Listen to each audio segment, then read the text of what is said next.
อเป็นผู้ชายเธอก็คงจะไม่ลำบากคงไม่ยากเย็นกับการลบเลือนเรื่องของเรานั้นเพียงแค่ค่ำคืนอาจลืม100,000วันที่ผ่านแค่เธอนั้น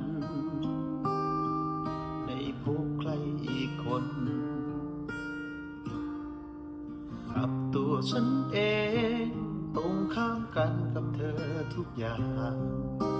เพียงแค่พูดเดียวที่ฉันคิดถึงเรื่องของเรานั้นก็มีน้ำตายังเสียใจอย่างนี้นานๆอาจมีใครที่ดีผ่านเข้ามา